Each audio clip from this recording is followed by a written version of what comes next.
ഈ പെഹൽഗാം ഭീകരാക്രമണവുമായി ബന്ധപ്പെട്ട് കേരളത്തിലുമുണ്ട് വിവാദങ്ങളേറെ.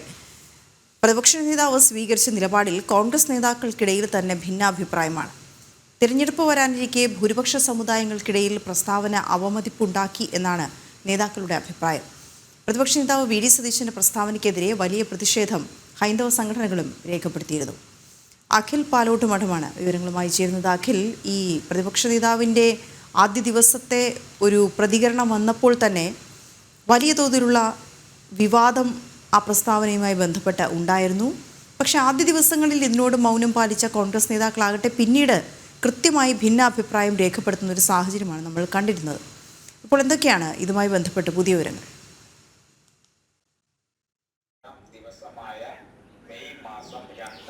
വീണ, പഹൽഗാം ആക്രമണം നടന്ന മണിക്കൂറുകൾ കഴിയുമ്പോഴാണ് കേരളത്തിന്റെ പ്രതിപക്ഷ നേതാവും കോൺഗ്രസിന്റെ സമുന്നത നേതാവ് കൂടിയായ വി ഡി സതീശൻ അക്രമത്തെ ന്യായീകരിക്കുകയും അക്രമം നടത്തിയത് ഹിന്ദുക്കളെ മതം പറഞ്ഞ് ചോദിച്ച് കൊലപ്പെടുത്തിയ മുസ്ലിം ഭീകരവാദത്തെ തള്ളിപ്പറയാൻ പോലും തയ്യാറാകാത്ത തരത്തിലുള്ള ഒരു പരാമർശം വി ഡി സതീശന്റെ ഭാഗത്തു നിന്നുണ്ടാകുന്നത്.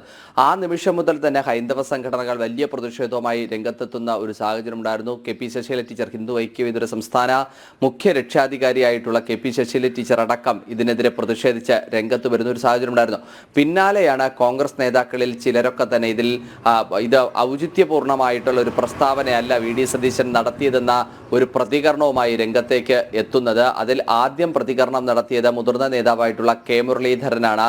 കെ മുരളീധരൻ പറഞ്ഞത്, കോൺഗ്രസ് ഏതെങ്കിലും ഒരു അക്രമങ്ങളോ കലാപങ്ങളോ നടക്കുന്ന സമയത്ത് അതിൻ്റെ മതമോ രാഷ്ട്രീയമോ നോക്കുന്ന ഒരു പാർട്ടിയല്ല കോൺഗ്രസ്. അങ്ങനെ നോക്കുന്നതും ശരിയല്ല എന്നൊരു നിലപാടായിരുന്നു കെ മുരളീധരൻ സ്വീകരിച്ചത്. എന്നാൽ അതിന് കുറച്ചുകൂടി കടന്നുകൊണ്ടാണ് ഇപ്പോൾ കേന്ദ്ര കമ്മിറ്റിയിലുള്ള അല്ലെങ്കിൽ പ്രവർത്തക സമിതി അംഗം കൂടിയായ ശശി തരൂർ ഇപ്പോൾ ഒരു പ്രതികരണം നടത്തിയിരിക്കുന്നത്. ശശി തരൂരിന്റെ പ്രതികരണം ഇങ്ങനെയാണ്: രാജ്യത്തിന് നേരെ ഏതെങ്കിലും ഒരു അതിക്രമം നടക്കുമ്പോൾ അതിൽ രാഷ്ട്രീയമോ മതമോ പറയുന്നത് ശരിയല്ല. രാജ്യത്തിനോടൊപ്പം നിൽക്കുക എന്നുള്ളതാണ് ഒരു രാജ്യത്തെ ഒരു പൗരൻ എന്ന നിലയ്ക്ക് ചെയ്യേണ്ടത്.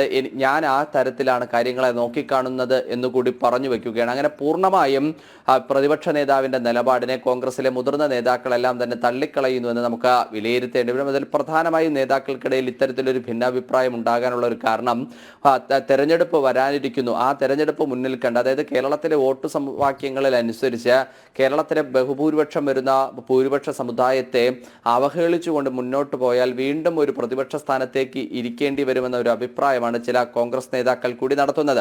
വരാനിരിക്കുന്ന, അതായത് 23-ാം തീയതിയായിരുന്നു വിശാല KPCC എക്സിക്യൂട്ടീവ് യോഗം തീരുമാനിച്ചിരുന്നത്. എന്നാൽ പോപ്പിന്റെയൊക്കെ തന്നെ മരണവുമായി ബന്ധപ്പെട്ട് ദുഃഖാചരണത്തിന്റെ ഭാഗമായി അത് മാറ്റിവെച്ചിരുന്നു. ഏകദേശം മെയ് മാസം വരാനിരിക്കുന്ന 5-ാം തീയതി തന്നെ വിശാല എക്സിക്യൂട്ടീവ് യോഗം ചേരുന്നുണ്ടാകും. വിശാല എക്സിക്യൂട്ടീവ് യോഗത്തിൽ പ്രതിപക്ഷ നേതാവിന്റെ ഈ നിലപാടിൽ പ്രതികരണങ്ങൾ ഉണ്ടാകുമെന്ന് തന്നെയാണ് നമുക്ക് മനസ്സിലാക്കാൻ സാധിക്കുന്നത്. എന്തായാലും കോൺഗ്രസ് നേതാക്കൾ പഹൽഗാം ആക്രമണത്തിൽ സതീശൻ സ്വീകരിച്ച രാജ്യവിരുദ്ധ നിലപാടിനെ, പ്രസ്താവനയെ തള്ളുന്ന തരത്തിൽ തന്നെയാണ് ഇപ്പോൾ പ്രതികരണങ്ങൾ നടത്തുന്നത്. വീണ, ശരി അഖിൽ.